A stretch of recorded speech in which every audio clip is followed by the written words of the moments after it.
On behalf of our center and our partners, the World Economic Forum and the Bill and Melinda Gates Foundation, I'd like to extend a very warm welcome to our audience here in New York, as well as our larger virtual audience participating online today. The Event 201 scenario is fictional. Today's scenario is going to simulate meetings of a multi-stakeholder group called the Pandemic Emergency Board. We're at the start of what's looking like it will be a severe pandemic.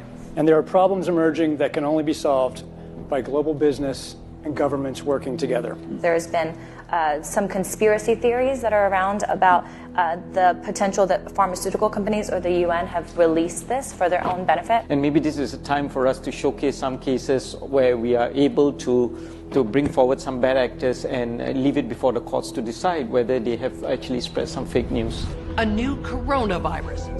Infected people got a respiratory illness with symptoms ranging from mild flu-like signs to severe pneumonia. In related news, a significant demand for personal protective equipment like N95 masks and gloves are on the rise. Haitians are overwhelming healthcare facilities. People are avoiding public spaces out of fear of infection and in compliance with public health recommendations. Our U.S. affiliate has just released polling results on public expectations for a vaccine, and 65% of those polled are eager to take the vaccine, even if it's experimental. I am not optimistic about having the vaccine in time to be relevant during this pandemic. With enough money and political will, anything is possible. Penalties have been put in place for spreading harmful falsehoods, including arrests. If the solution means controlling and reducing access to information, I think it's the right choice. The world saw large-scale protests and in some places riots. This led to violent crackdowns in some countries and even martial law. The public lost trust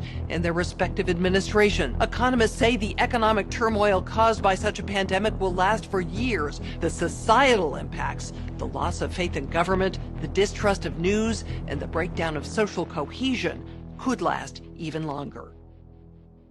We have to ask, did this need to be so bad? Event 201 took place 5 months before COVID-19 was declared a pandemic. The participants of the event are some of the same people that are now deeply involved in the real pandemic and profiting from it as well. Event 201 was a scripted, multi-camera, live event that was broadcast globally via the internet. An event of this complexity and magnitude would take months to write, prep, and produce, placing the conception date at least 1 year prior to the actual pandemic. There is no question that there will be a surprise outbreak. Anthony Fauci knew as early as January of 2017 that we would see an outbreak before the end of 2020. Even Bill Gates, a man with no medical training, knew it was coming. If we start now, we can be ready for the next epidemic. Some countries have banned travel from the worst affected areas. The president has made a decision to suspend all travel to the United Kingdom and Ireland. Dis and misinformation circulating over the internet. Across the world, misinformation about the virus is being shared online. A significant demand for N95 masks and gloves are on the rise. The demand for N95 masks to prevent the deadly airborne virus has surged. We could eventually have 52 million treatment courses per year, but it will take many months to get there. We're still many months out from having something that we can really deploy to the public. And 65% of those polled are eager to take the vaccine, even if it's experimental. A new poll finds that 49% of Americans say they would get a COVID-19 vaccine should an effective one be discovered. I'm curious, who wrote the Event 201 script? If the visionaries of the event knew at least 1 year in advance what was needed, why didn't they take care of those things?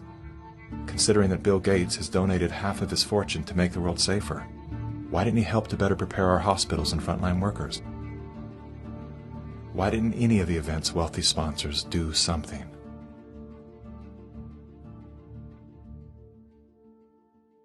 Now here we are. You know, we didn't simulate this, we didn't practice. On behalf of our partners in the Bill and Melinda Gates Foundation. So both the health policies and economic policies, we find ourselves in uncharted territory. Event 201 was not the first scripted exercise to prophesize the future with astonishing accuracy. Leaders of global health and business have been seeding reality with fictional scenarios for several decades. The scenario obviously is fictional. 1 year prior to Event 201, many of the same sponsors, hosts, and actors came together to produce a tabletop pandemic simulation for a fictional virus they branded Clade X. 1 year to produce a vaccine for this is too long. We should have stockpiled, we didn't, but we're going to have to look at that vaccine question to see if we can speed up the delivery. And if we do not have the public with us, we're in big trouble. In 2010, the Rockefeller Foundation released a 54-page document called Scenarios for the Future of Technology and International Development. Page 18 features the pandemic scenario, Lockstep, a world of tighter top-down government control and authoritarian leadership, with limited innovation and growing citizen pushback. China's government was not the only one that took extreme measures to protect its citizens from risk and exposure. During the pandemic, national leaders around the world flexed their authority and imposed airtight rules and restrictions, from the mandatory wearing of face masks to body temperature checks at the entries to communal spaces like train stations and supermarkets. Even after the pandemic faded, this more authoritarian control and oversight of citizens and their activities stuck, and even intensified. It's the United Nations in lockstep with the World Economic Forum, in what they are boasting will be the great reset of all our economies and of all our personal liberties. Now is the historical moment, the time.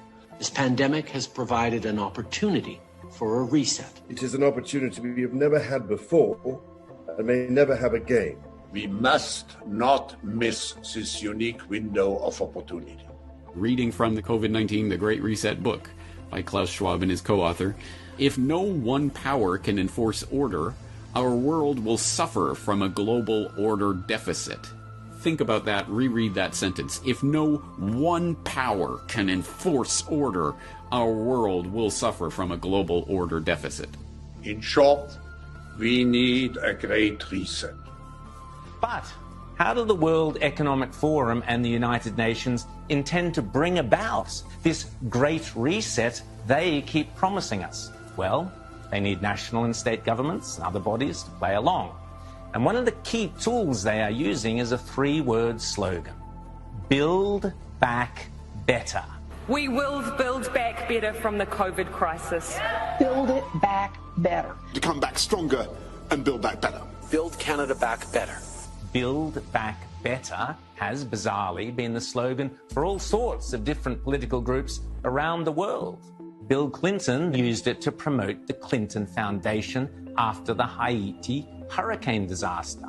The recent cholera outbreak serves as a stark reminder of the urgency we face to address the strengthened reconstruction efforts in Haiti to help the people build back better.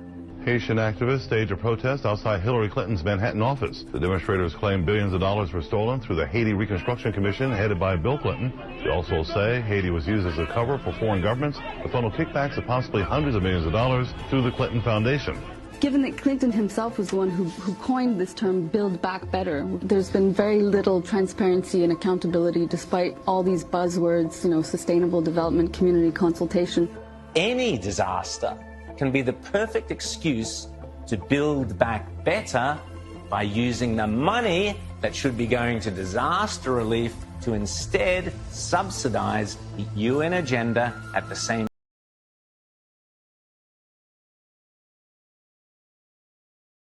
time. Haiti disaster story. That is used to cover up what Big Pharma, Big Oil, Big Bank is actually doing.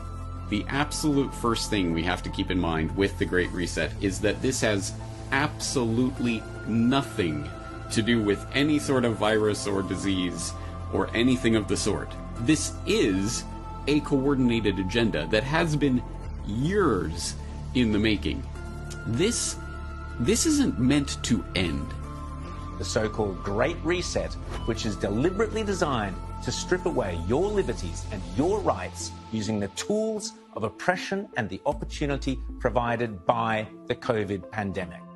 Here we are now with an economy in crisis, but with an incredible opportunity, not just to build back to where we were before, but better. it designed your cute and adorable pal Grover with a message for listeners of the Great Reset. I know a thing or two about resetting. I reset my alarm clock every morning.